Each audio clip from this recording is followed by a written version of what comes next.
I'm not sure whether any of you have had the good fortune to visit the Cathedral of Chartres in France. And of all the wonderful cathedrals that are to be found on the continent of Europe, it is considered to be among the most beautiful of them all. And one of the most interesting features in the cathedral is to be found on the floor.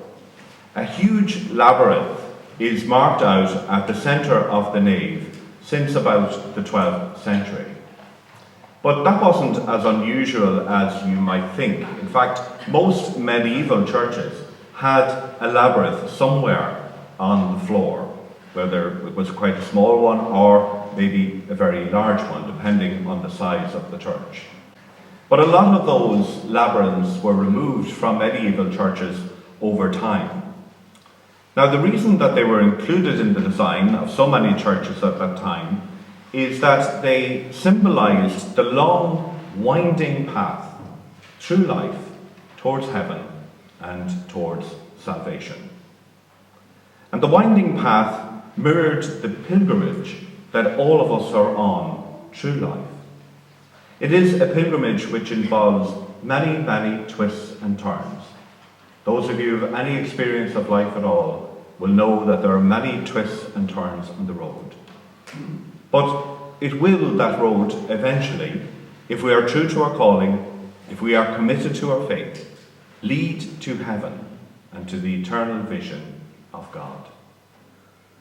Now, the pilgrimage of life is often a journey into an unknown place. None of us know what's around the next corner. Along the way, we find out about ourselves. We find out about others. We find out about God. All of us are on that pilgrimage. But those of us who are baptized, we have an advantage. Because through that sacrament, we are given a map. We are given a compass. We are given a light to help us to find our way on that pilgrimage successfully. Now, it does not mean that those who are not baptized will not find their way to God, but it becomes much more difficult for them without the aid of the spiritual graces and gifts that are transmitted through the symbolic elements that are used in baptism: water, oil, and light. Now, water in particular, we always associate water with baptism. And we do so because water has a double symbolism. It can cause death and destruction. It is a very powerful element. But also, it contains the foundation for all life. Nothing can grow, nothing can live, nothing can survive without water. So baptism, therefore, is intimately linked to the Paschal mystery that we are celebrating here tonight in the passion, death, and resurrection of Jesus Christ. You see, when the water is poured over us in baptism, and most of us were babies when we were baptized, so we've no memory of it, but when the water was poured over us in baptism, we went down into the tomb with Jesus. We shared his death. And when we rose up from the water, when the water was dried from our heads, we shared in Jesus' resurrection as well, and we rose to new life. So in that moment, in our baptism, we are freed from the chains of death. We are released from the fear, from the terror, from the darkness that the mystery of death brings to pagans and brings to those who do not believe. When we rise with Christ in the waters of baptism, we are then anointed with the oil of chrism.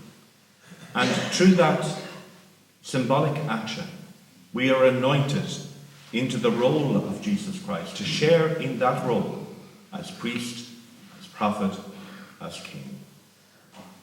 Now, it's almost too much for us to actually take in. It is truly incredible to try and appreciate what is done for us in baptism, and too amazing to fully understand how it connects each one of us personally and intimately with the events that we have celebrated over the past few days since Holy Thursday.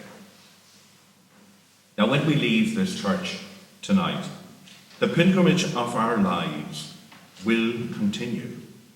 We're going to face the same obstacles, the same doubts, the same challenges, the same temptations that we faced last week. We're going to face them again the minute we do go through that door. But we will face them with new confidence, because we know through our Easter celebration that Jesus, in his fully human nature, faced exactly the same as we do. And he overcame all of that. He overcame all that oppresses the human condition. And we can too, if we unleash the gifts that have been given to each of us through our baptism and confirmation. If we seek forgiveness in the sacrament of reconciliation, and if we are nourished frequently by the Eucharist, by the bread of life.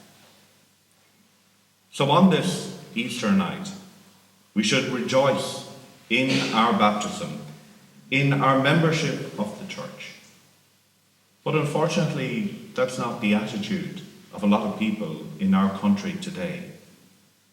In recent times, membership of the church has been callously portrayed as a burden rather than a release from the cross of paganism, the cross of idolatry, the cross of evil and darkness that has oppressed mankind since the very beginning of humanity.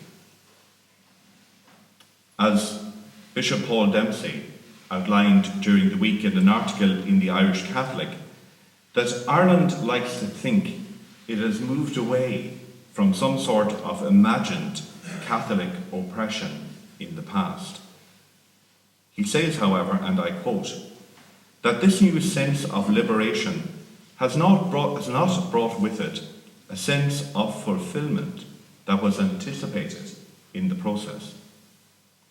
If anything, evidence of a deeper alienation has emerged in the statistics that show a steady rise in substance abuse, a fragmenting of relationships, an increase in different forms of addiction, more violent crime, and a high rate of death by suicide. Perhaps these indicate that all is not well in a society that is promoting an exaggerated preoccupation with self-gratification and individualism.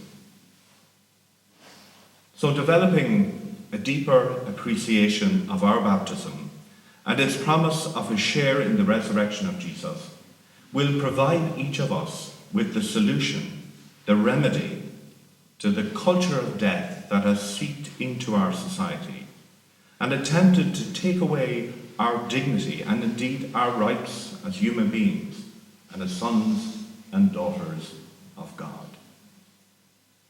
May you know today that the resurrection of Jesus Christ has changed absolutely everything.